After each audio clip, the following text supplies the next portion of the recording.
بالله من الشيطان الرجيم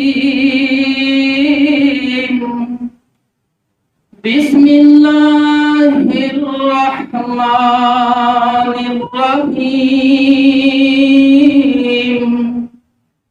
وبشر الذين آمنوا وعملوا الصالحات أن لهم الجنة تجري من تحتها الأنهار وقال النبي صلى الله عليه وسلم الدنيا سجن المؤمن وجنة الكافر صدق الله العلي العظيم وصدق رسوله النبي الكريم۔ تمام قسم کی تعریفات اس ذات کے لیے ہے جو ساتویں آسمان کے اوپر عرش پر بیٹھ کر کائنات کا نظام چلا رہا ہے، اور لاکھوں کروڑوں درود و سلام ہو اس ہستی اقدس و مقدس پر جن کا نام نامی اسم گرامی محمد اکرم صلی اللہ علیہ وسلم ہے۔ وہ ذات مقدسہ مبارکہ مطہرہ کہ رب العزت نے جن کے ذریعے اہل کائنات کی رہنمائی اور ہدایت کا بندوبست فرمایا۔ میرے دوستوں، بزرگوں اور سننے والی میری بہنوں، آج میری تقریر کا عنوان ہے کہ جنت میں لے جانے والے کون سے اعمال ہیں۔ تو میرے بھائیوں، اللہ پاک قرآن کے اندر فرماتے ہیں وَبَشِّرِ الَّذِينَ آمَنُوا وَعَمِلُوا الصَّالِحَاتِ أَنَّ لَهُمُ الْجَنَّةَ تَجْرِي مِن تَحْتِهَا الْأَنْهَارُ۔ اللہ پاک فرماتے ہیں جو اللہ پاک کے احکامات کے ساتھ اللہ پاک ایمان لاتے ہیں، کلمہ پڑھ کے مسلمان ہو جاتے ہیں، مسلمان ہو جانے کے بعد وہ نیک اعمال کرتے ہیں، اللہ پاک فرماتے ہیں ان کو خوشخبری سنا دیں کہ ان کے لیے اللہ پاک نے وہ باغات تیار کیے ہیں جن کے نیچے نہریں بہتی ہیں۔ یعنی مسلمان ہو جانے کے بعد، کلمہ پڑھ لینے کے بعد، اللہ آخرت پر ایمان لانے کے بعد پھر نیک اعمال کرنے پڑیں گے۔ نیک اعمال جو کرے گا وہ جنت میں جائے گا، اور جنت جو ہے اللہ پاک فرماتے ہیں جنت میں نہریں ہیں، شہد کی نہر، شراب کی نہر، شفاف پانی کی نہر، دودھ کی نہریں۔ جناب جنتی آدمی کو جنت کے اندر بڑے بڑے محل ملیں گے، موتیوں کے سفید موتی کے محل۔ ایک محل کا ذکر میرے آقا نے فرمایا، سفید موتی کا محل جس میں 60 کمرے ہوں گے جو کئی میلوں پر مشتمل ہوگا محل۔ فرمایا اس محل کی خصوصیت یہ ہوگی جس نواب کا وہ محل جنتی نواب کا محل ہوگا، اگر وہ جنت کے محل کے اندر سے جنت کی طرف دیکھنا چاہے گا ساری جنت کی طرف دیکھ لے گا، اور اگر چاہے گا کہ اندر کوئی نہ دیکھ سکے، اس کی خواہش کے مطابق کوئی اندر جھانک نہیں سکے گا۔ جس طرح آج کل یہ شیشے ہوتے ہیں، اس طرح کے جناب اگر وہ محل کے باہر ہے، اندر دیکھنا چاہتا ہے، اپنی ہر بیڈ روم ہر کمرے کے اندر اپنی حور کو دیکھنا چاہے گا، اس کی خواہش کے مطابق محل اس طرح ہو جائے گا۔ کوئی یاقوت کی اور کوئی مرجان کے محل ہوں گے، جنت کے اندر سونے اور چاندی کے محل بھی ہوں گے۔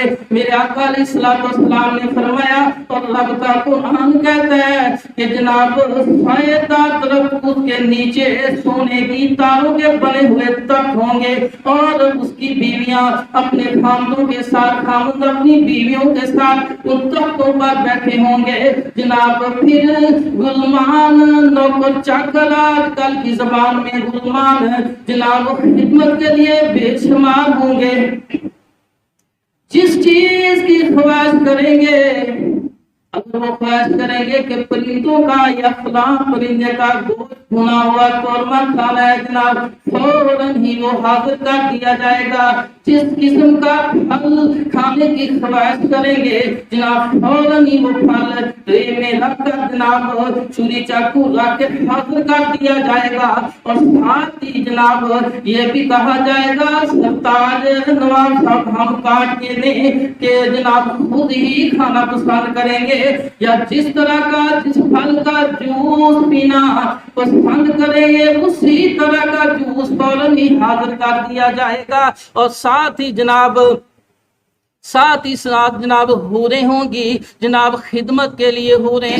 اللہ کے رسول صلی اللہ علیہ وسلم فرماتے ہیں جنت کے اندر جو حوریں ہوں گی خوبصورت موٹی موٹی آنکھوں والی حوریں جناب، اتنی خوبصورت کسی آنکھ نے دیکھی نہ ہوگی، نہ انسان اور جن نے اس کو چھوا تک نہ ہو تک نہ کیا ہوگا۔ میرے بھائیوں، پاک باز ہم عمر ہوں گی۔ اللہ کے رسول فرماتے ہیں جنت کے اندر ایک مرد کو ہم بستری کی اتنی طاقت ہوگی، 100 مردوں کی اتنی طاقت ہوگی۔ میرے آقا علیہ الصلوۃ والسلام فرماتے ہیں اور آپ کا قرآن کہتا ہے ہر طرح کے پھل جناب موجود ہوں گے، لیکن یہ کس کو ملے گی؟ یہ جنت کس کو ملے گی؟ فرمایا وَبَشِّرِ الَّذِينَ آمَنُوا وَعَمِلُوا الصالحات، جو نیک عمل کرے گا مسلمان ہو جانے کے بعد، کلمہ پڑھ لینے کے بعد جو نیک عمل کرے گا اس کو جنت ملے گی۔ نیک عمل کون سے؟ نیک عمل کون سے؟ میرے بھائیوں، نیک عمل سب سے بڑا عمل نماز، 5 وقت کی نماز۔ اللہ پاک قرآن کے اندر فرماتے ہیں، فرمایا وَالَّذِينَ هُمْ عَلَىٰ صَلَوَاتِهِمْ يُحَافِظُونَ أُولَٰئِكَ فِي جَنَّاتٍ مُّكْرَمُونَ۔ کیا فرمایا؟ وَالَّذِينَ هُمْ عَلَىٰ صَلَاتِهِمْ يُحَافِظُونَ أولئك في جنة مكرمون۔ فرمایا جو اپنی نمازوں کی حفاظت کرتے ہیں۔ نمازوں کی حفاظت کیا ہوتی ہے؟ سنت کے مطابق جماعت کے ساتھ ادا کرنا، یہ نماز کی حفاظت ہے۔ فرمایا نمازوں کی حفاظت کرنے والے جنت میں عزت پائیں گے۔ دوسرے مقام پہ اللہ پاک نے سورۃ المائدہ کے اندر فرمایا والذین هم علی صلواتہم یحافظون أولئك هم الوارثون الذين يرثون الفردوس هم فيها خالدون۔ اللہ پاک فرماتے ہیں یہ اتنا بڑا نیک عمل ہے نماز 5 وقت کی جماعت کے ساتھ سنت کے مطابق وقت پر ادا کرنا۔ فرمایا جو اس کی حفاظت کرے گا، 5 وقت کی نماز سنت کے مطابق جماعت کے ساتھ ادا کرے گا، فرمایا وہ جنت میں اعلیٰ درجہ جو جنت الفردوس ہے اس کا وارث بن جائے گا، اس کو جنت الفردوس میں داخل کیا جائے گا اور ہمیشہ ہمیشہ وہ جنت میں رہے گا۔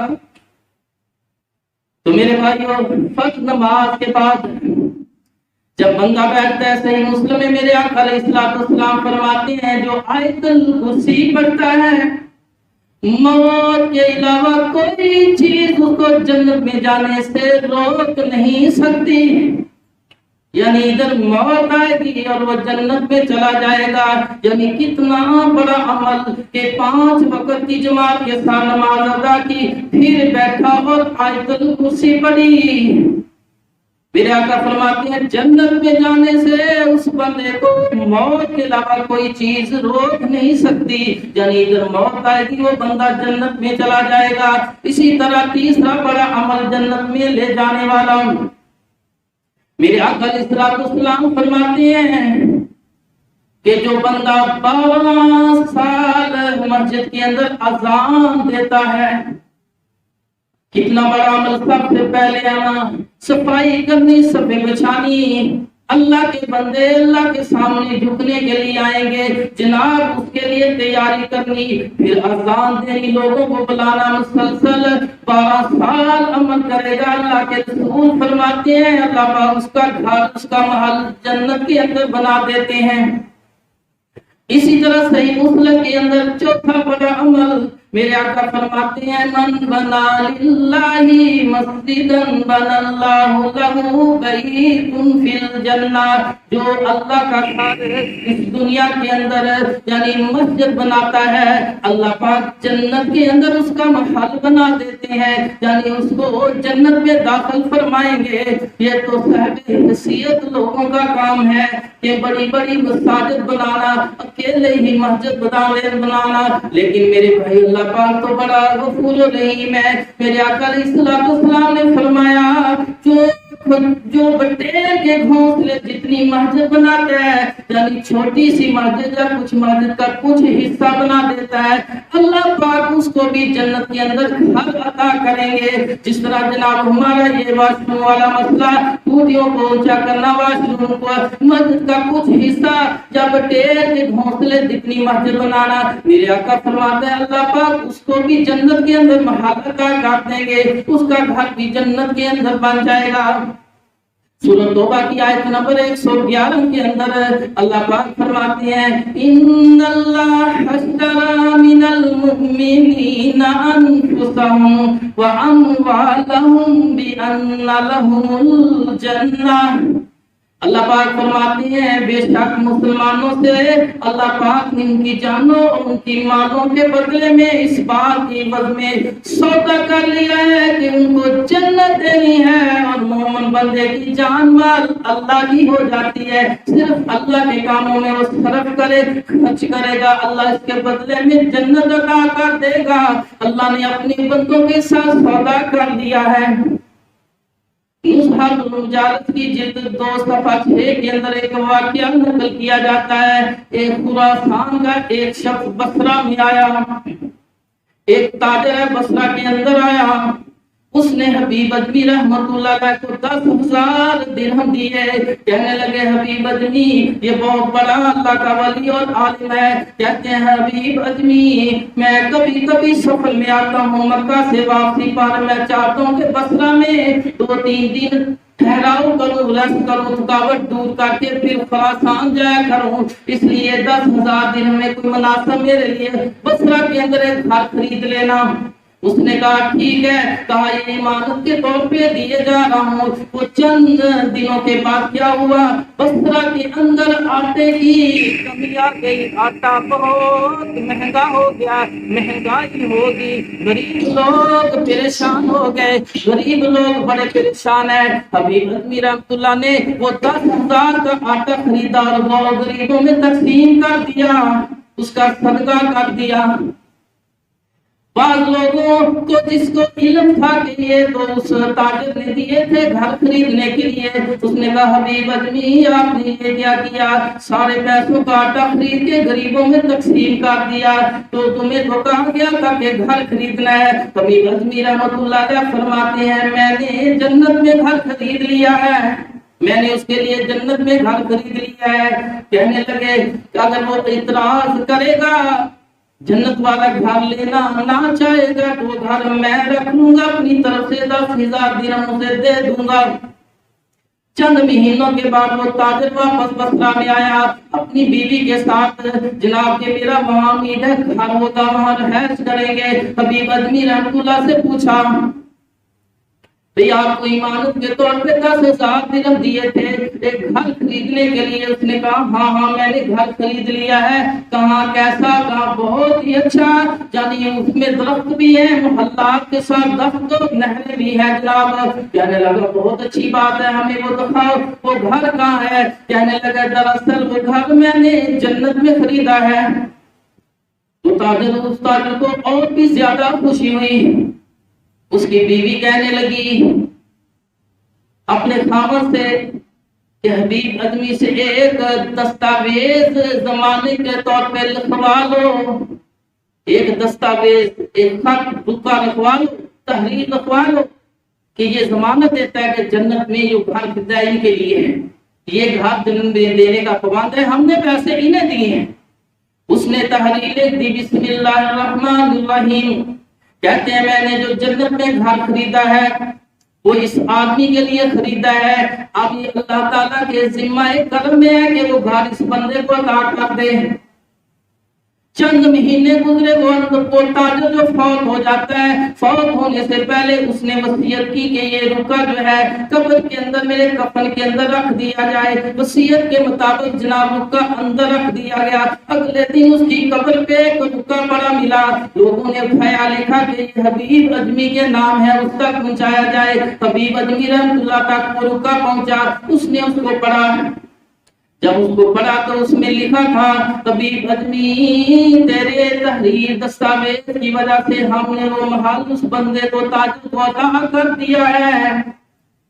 صحیح بخاری اور مسلم کے اندر حدیث ہے، میرے آقا علیہ الصلوۃ والسلام فرماتے ہیں اللہ کے بعض بندوں میں سے بعض بندے ایسے ہوتے ہیں جب وہ اللہ کے بھروسے پر کوئی بات جب کہہ دیتے ہیں اللہ پاک اس کو پوری کر دیتے ہیں. جس طرح صحیح بخاری میں ذوالکفل بہت بڑا امیر آدمی ہے لیکن بدمعاش ہے، لیکن آخری عمر میں توبہ کی، رات توبہ کی، تہجد کی نماز پڑھتے پڑھتے مر گئے. صبح محل کی عمر اللہ پاک نے لکھوا دیا فرشتوں سے کہ ہم نے ذوالکفل کو معاف کر دیا ہے. تو میرے بھائی اور بعض بندوں کی اللہ پاک اس طرح بات کو پورا فرماتے ہیں. تو میں بات کر رہا تھا کہ جنت میں لے جانے والے اعمال کون سے ہیں، یعنی مسجد بنانے والے، مسجد کو آباد کرنے والے، مسجد میں اذانیں دینے والے، اس میں نمازیں پڑھنے والے، یہ سارے اعمال جو ہیں جنت میں لے جانے والے ہیں. اس پر عمل کرنے والے جنتی لوگ ہیں. ترمذی اور ابن ماجہ کے اندر صحیح سند سے روایت ہے، میرے آقا علیہ الصلوۃ والسلام کا فرمان سیدنا ابو ہریرہ رضی اللہ تعالیٰ عنہ نقل کرتے ہیں. سیدنا ابو ہریرہ رضی اللہ تعالیٰ عنہ بیان کرتے ہیں رسول اللہ صلی اللہ علیہ وسلم نے اس طرح صحابہ کے سامنے فرمایا 3 خصلتیں، 3 خوبیاں، 3 جناب صفتیں ایسی ہیں جس بندے میں پائی جائے اللہ پاک قیامت والے دن اس کا حساب بڑی نرمی سے لے گا اور اپنی رحمت سے اس کو جنت میں داخل کر دے گا. صحابہ کرام نے جب یہ بات سنی پوچھنے لگے یا رسول اللہ صلی اللہ علیہ وسلم وہ کون سی 3 خوبیاں ہیں، صفتیں ہیں، خصلتیں ہیں؟ اللہ کے رسول نے فرمایا ایک وہ بندہ جو لوگ اس کو محروم کرے لیکن وہ لوگوں کو عطا کرے، لوگ اسے محروم کرے لیکن وہ لوگوں کو عطا کرے.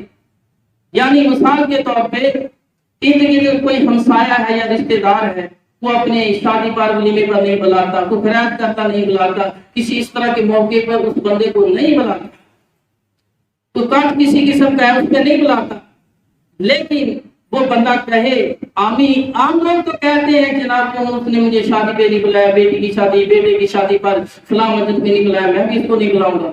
لیکن جنتی بندے کی نشانی میرے آقا فرماتے ہیں جو تمہیں محروم کرے تم اس کو عطا کرو. یعنی تم نے اس کو بلانا ہے، موقع محل کے حساب سے اس کو بلانا ہے، جس میں بلانے کی ضرورت ہو اس کو بلانا ہے. تم نے وہ اس والا معاملہ نہیں کرنا. دوسری صفت فرمائے جو رشتہ دار ہے یا ہمسایہ تم سے تعلق توڑے تم نے اس کے ساتھ تعلق جوڑنا ہے.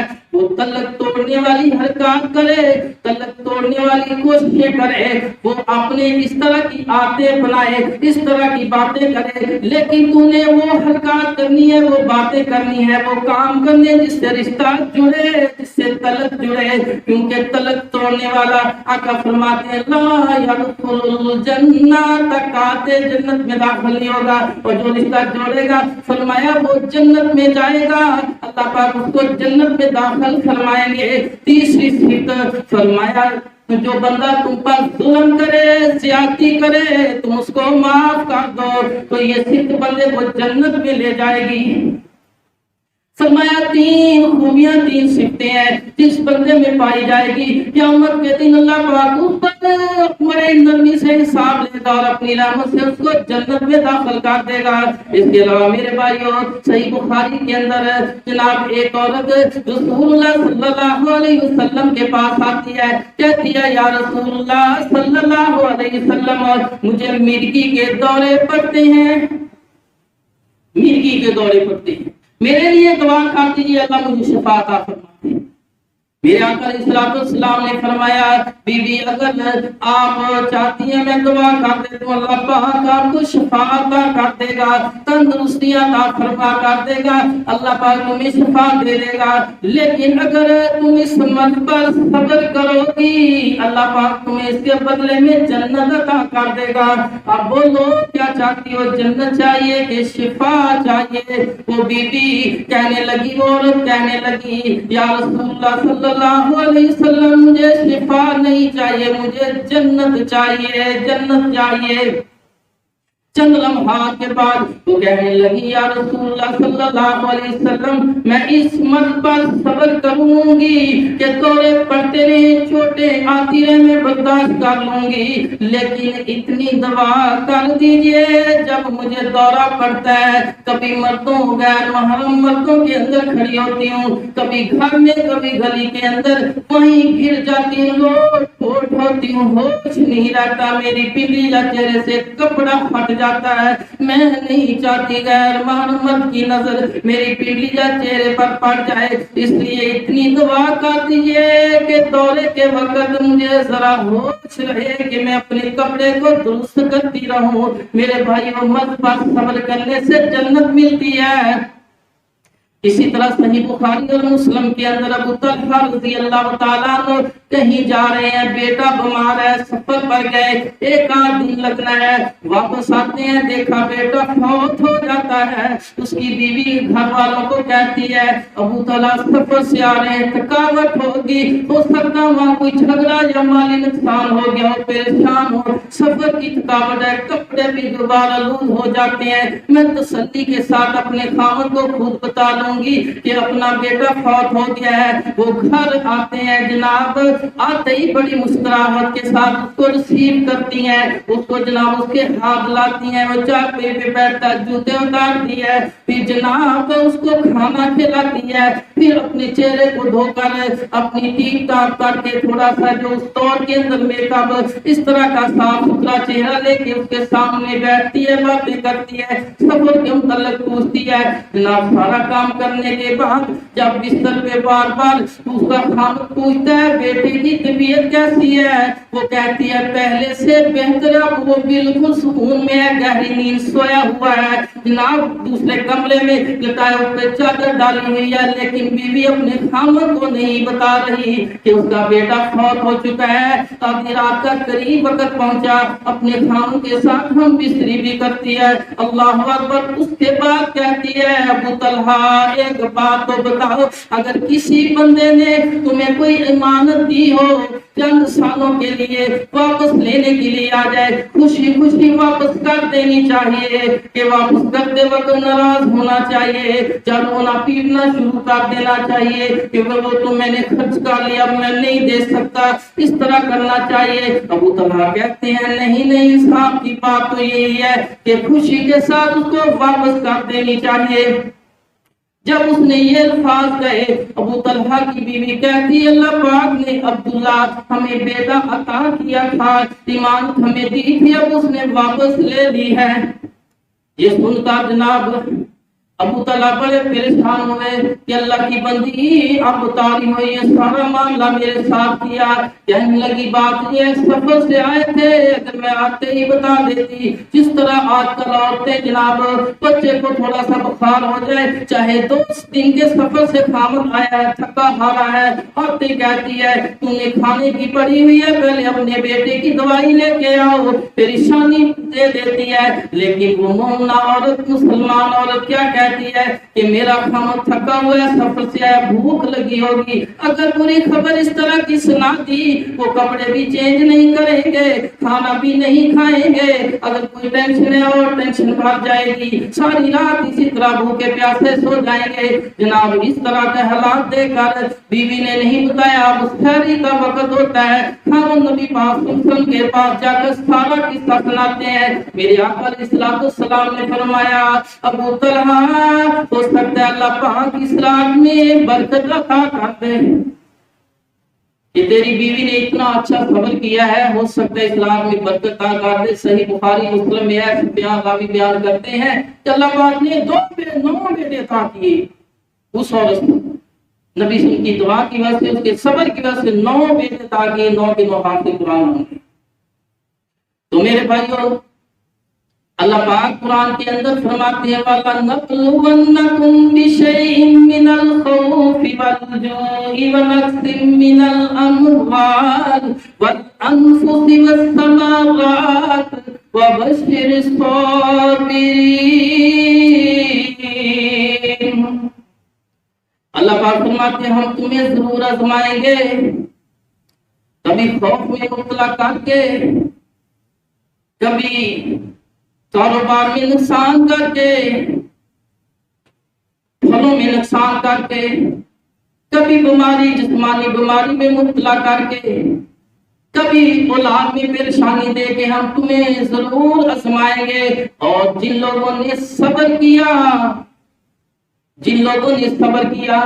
صبر کا مطلب کتاب و سنت پر قائم رہے. صبر کا مطلب پریشانی آئی ہے, کاروبار میں نقصان ہوا ہے, شدید بیماری آ گئی ہے, بیٹے فوت ہو گئے ہیں, پھر بھی کتاب و سنت کا دامن نہیں چھوڑا, دین اسلام کی حدود سے باہر نہیں گیا. اصل صبر یہ ہے, صرف صبر شکر الحمدللہ یہ نہیں ہے. صبر عملی طور پہ ہے.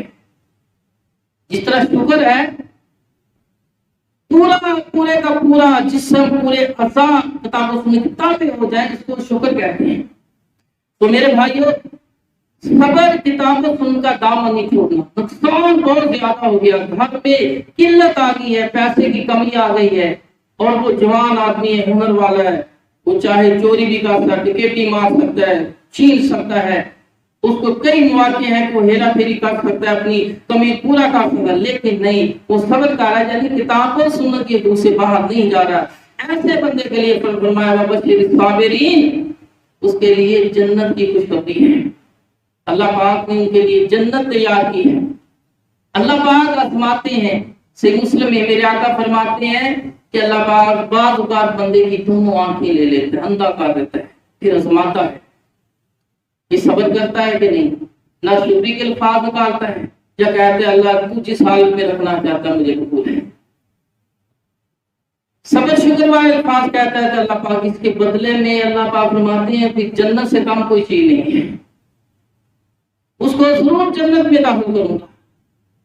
تو میرے بھائیوں, جنت جو ہے الدنیا سجن المومن و جنت الکافر, کافر کے لیے یہ دنیا جنت ہے کیونکہ وہ اپنی مرضی کرتا ہے,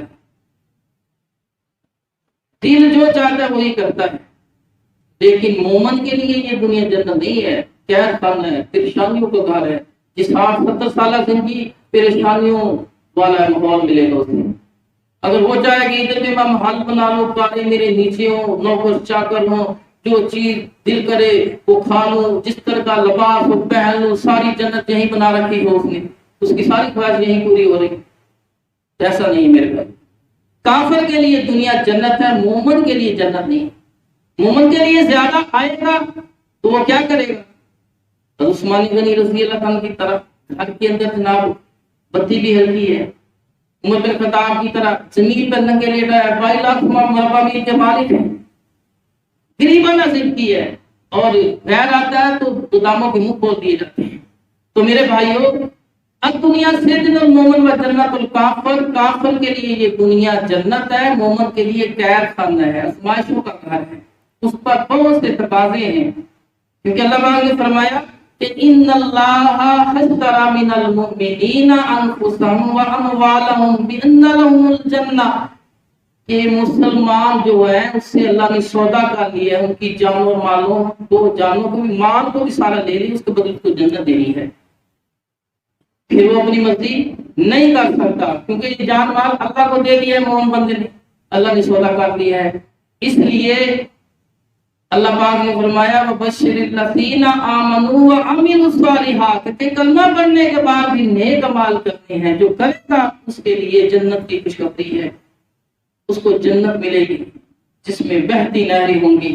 تو اللہ تعالیٰ سے دعا ہے کہ اللہ ہم سب کو جنت میں جانے والے اعمال کرنے کی توفیق عطا فرمائے۔ وآخر دعوانا ان الحمد